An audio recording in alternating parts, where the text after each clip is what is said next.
Thank you very much, Minister Coffey, for joining us on one of our Spark Innovation videos. First, if I can just ask you, what is innovation to you?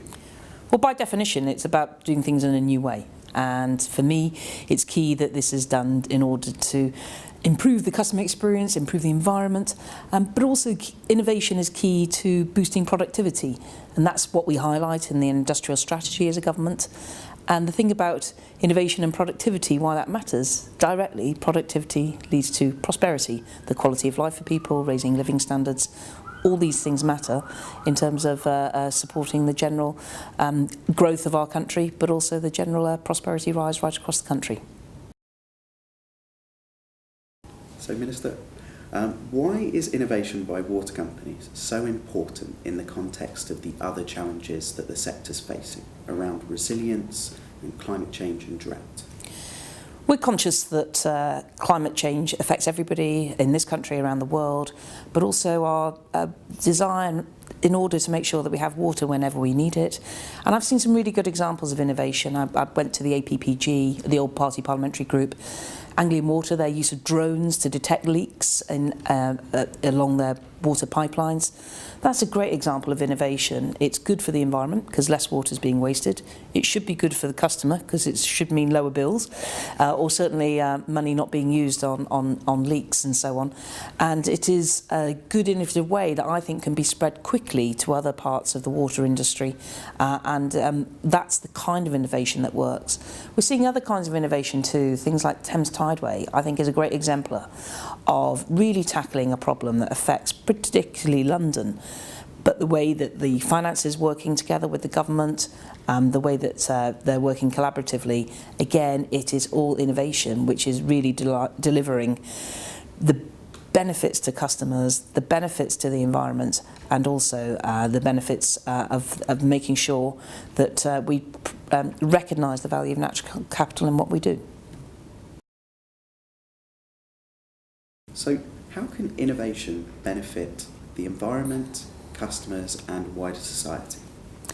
Well, it's important that collaboration benefits the environment. It's about having an improved environment, not protecting just what we have already. So that's the aim of our 25-year environment plan.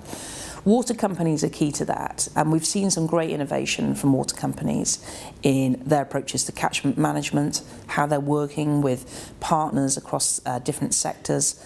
And I think it's key that that continues to be an important focus.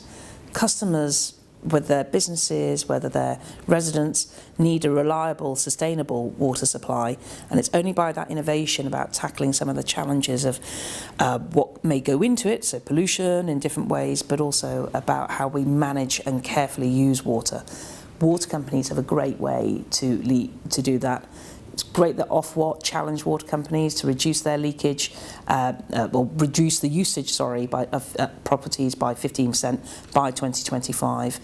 I think there are things that water companies can learn from other industries in how we nudge people to do that right thing in terms of collective behaviour in certain areas, and how we encourage our householders to lead by example with each other in a good way. Some other people have got very direct levers on how to control water. Metering is one example, but there's more, I believe, that we can do on a collective thing. That is going to take innovation in a different way to what people normally think about technology, but technology can support that, and I think there's some exciting examples from other industries that the water companies could learn from. So, Minister, what do you think are the risks of any water company not innovating now? I think the risks to the water companies in being left behind and not innovating now, or not identifying ways that they can tackle things in a collaborative manner, an innovative manner, is that their costs themselves will dramatically increase, and that's not going to be passed on to customers.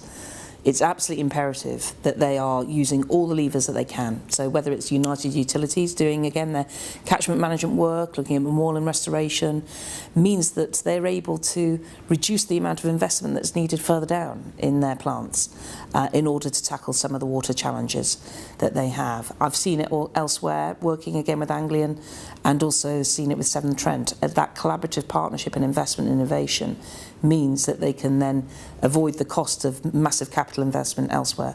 Of course, we're going to need ongoing investment in capital projects, but it's that collaboration and that innovation which will be key, one, to making sure that customers still continue to have a reliable service, but also, frankly, that the companies themselves can also reap a financial reward. Nobody's expecting our privatised companies, which have invested a lot of money in our water infrastructure, not to be able to get some financial return on that.